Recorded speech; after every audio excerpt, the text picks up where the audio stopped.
This little piece of clay is packed full of information from 4,200 years ago. The language of the inscription is Sumerian. In a dimly lit basement, a small piece of clay holds a message that's been concealed for over 4,000 years.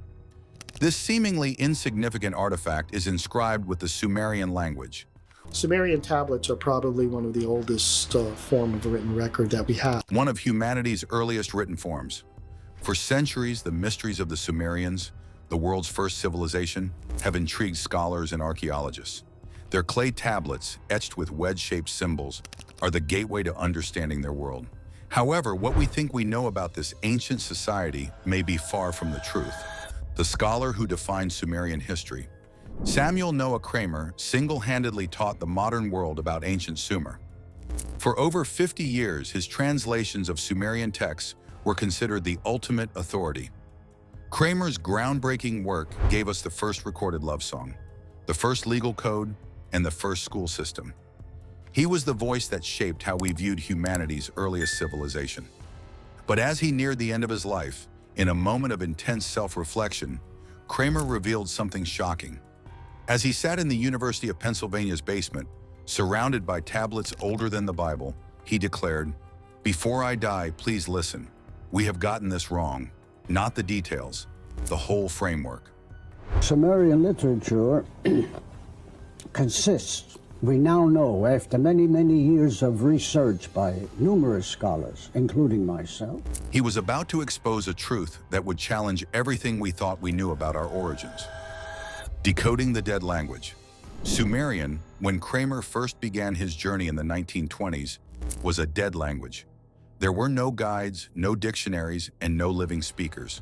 He embarked on the monumental task of deciphering the language by comparing texts, identifying patterns, and painstakingly building a vocabulary. The language of the inscription is Sumerian. Sumerian is the oldest written language. It's not related to any of the Indo-European or Semitic languages in that part of the world. Over the decades, Kramer deciphered thousands of tablets. His 1956 book, History Begins at Sumer, introduced the world to this long-forgotten civilization. Yet despite his achievements, something always gnawed at Kramer. A growing unease about the assumptions he had made about Sumerian thought, about how he interpreted their worldview, was beginning to unsettle him. What if everything he had assumed about the Sumerians was based on the wrong framework? Kramer's doubts, the footnotes no one read. In the 1960s and 70s, while the world celebrated Kramer's work, a subtle shift began. If you were paying close attention, you might have noticed strange notations in the footnotes of his papers. There were mentions of astronomical symbols, mysterious references to technology used 6,000 years ago. Astronomical references, a moon, a star, various symbols, which even could be symbolized as a wristwatch, technology being used 6,000 years ago. And terms with no exact English equivalent. These were not just academic curiosities. They were clues that something was amiss in his translations.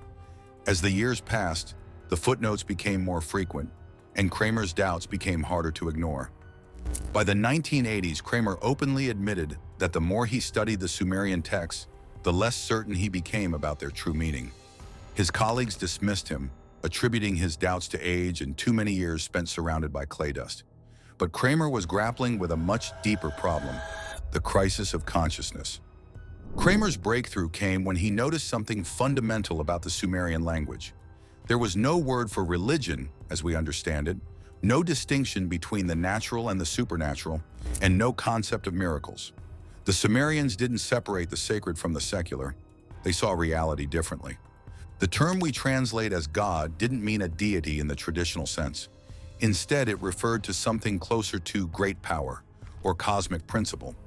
It became clear to Kramer that the Sumerians might not have had the same understanding of divinity that later cultures did.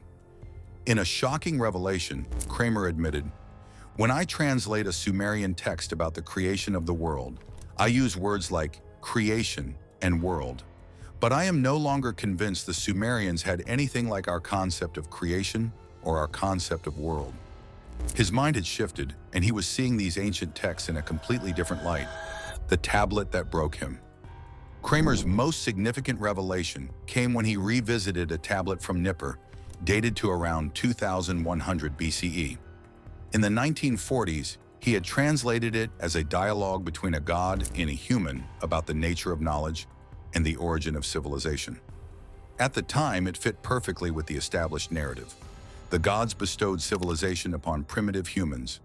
But something was off. Kramer returned to the tablet 40 years later, determined to read it with fresh eyes, and what he discovered shocked him. The word he had translated as gift could also mean awakening or remembering. The term for human could mean sleeping one or unaware one, and the word for God could mean fully conscious one. Rereading the text with these alternative translations, Kramer realized the message wasn't that the gods gave civilization to humanity. It was that civilization emerged when humans awakened to capacities they already possessed. The gods in this context might not have been deities at all. They could have been descriptions of higher states of consciousness, of abilities that humanity had lost access to over time. A cognitive shift in Sumer. Kramer's realization sent shockwaves through his own understanding of Sumer.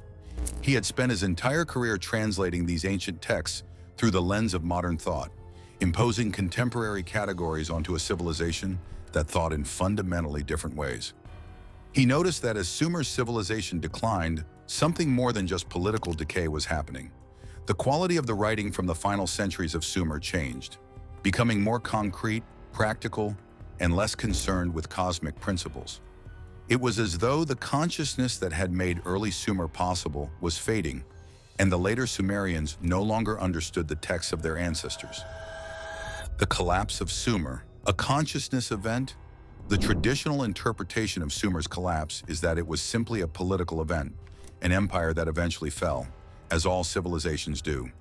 But Kramer proposed something far more radical. He suggested that Sumer's collapse wasn't just political, it was a collapse of consciousness. As the civilization's cognitive abilities shifted, so too did their ability to maintain the sophisticated technologies, philosophies, and societal structures that had made early Sumer great. This was the real crisis Kramer had discovered. The Sumerians had experienced a profound cognitive shift, and this shift had rendered them incapable of understanding their own legacy. Their advanced consciousness, which had once enabled them to create and perceive knowledge in ways we can barely comprehend, had been lost. The legacy of Samuel Noah Kramer. Samuel Noah Kramer passed away in 1990, his obituary celebrating his monumental contributions to the study of Sumer. Yet there was no mention of his late-life doubts, of the profound shift in his thinking. The academic world quietly moved on, continuing to teach his translations and interpretations as gospel. But Kramer's doubts didn't die with him. A small group of researchers in the fields of consciousness, studies, and cognitive anthropology began to revisit his late insights. They've started retranslating Sumerian texts with Kramer's new understanding in mind, and the results are startling. What once seemed like religious myths are now being reinterpreted as descriptions of consciousness, and kingship lists are now seen as records of different modes of existence. The academic establishment has largely ignored these revelations, unwilling to challenge the established narrative. But if Kramer was right, if the Sumerians possessed a consciousness that we've lost, then our entire understanding of human history could change. Could it be that the ancients were not primitive, but that they had abilities we no longer possess? Understanding Sumerian consciousness. Kramer's final message is clear. We have gotten it wrong. It's not just the details that need to be reconsidered, it's the entire framework through which we view ancient civilizations. Until we acknowledge that our modern consciousness might not be capable of understanding ancient consciousness, we will continue to teach a history that never truly happened. The tablets are still there, covered with symbols that we can technically read, but if Kramer was right, we are missing their true meaning. Before he died, Samuel Noah Kramer urged us to listen. The truth about our origins, the hidden knowledge of humanity's first civilization, is still buried in the past. But perhaps, just perhaps, we are too far removed from it to understand. Do you think we've lost something that the Sumerians once had? Or was Kramer simply wrong? Drop your theory in the comments, and if you want to explore more forbidden history that the academic establishment doesn't want you to see, smash that like button and subscribe. See you in the next one.